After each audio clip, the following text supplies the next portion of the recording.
In such uncertain times, we are all struggling to maintain a sense of normality. But for those with a learning disability who are traumatized, neglected, abused, as well as experiencing loss during COVID-19, life can seem ever more difficult than usual. Feelings of uncertainty and change have increased levels of domestic abuse. Over the past few months, we've seen a significant increase in calls to our service, as have many other organisations, with particular reference to issues around domestic abuse, forced marriage and honour-based abuse. It's everyone's responsibility to ensure that everyone is safeguarded.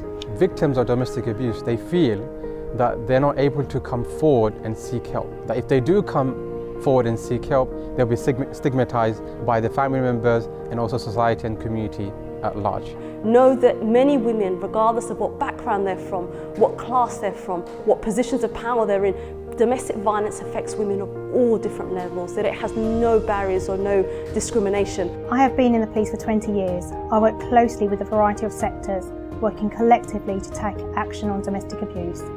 It is important to recognise why those with learning disabilities are also vulnerable to domestic abuse. Another key barrier is the perception that services and statutory providers lack the cultural understanding required to meet their individual needs. This is where access to specialist services is key as part of a multi-agency approach. Our front desk provides information, advice and guidance for anyone seeking help. We have a wide range of partners that we could connect you for extra support, including Respond. Founded in 1991, Respond is a national charity providing therapeutic and support services for people with learning disabilities, autism or both, who have experienced abuse, violence or trauma.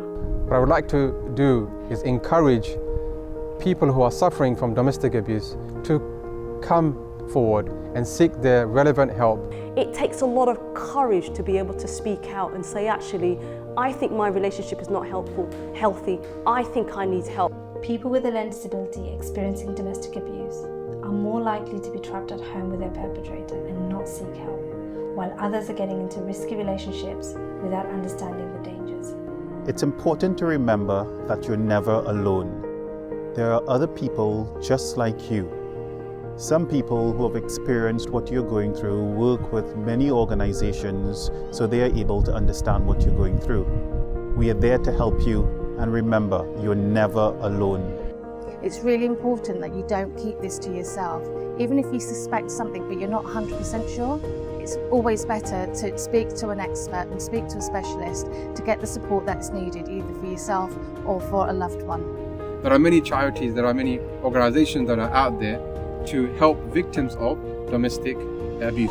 If you're not feeling safe in your home, the Metropolitan Police is here to help anyone like you who has been affected by someone else's abuse or violence, with support from specially trained staff from your local safeguarding team to support organisations. We'll do all we can to help you deal with what's happened to you. For those who contact us experiencing domestic abuse and forced marriage, we offer a number of services which include one-to-one casework, advocacy and advice, training for professionals, engagement with communities and families, creative resources, psychoeducation programs, conferences and events. The first thing to remember is that you are not on your own. We care about what we do and we care about our service users, and you're not alone. Please reach out, because we'll be able to connect you to those people who can help you. So please do contact them for support.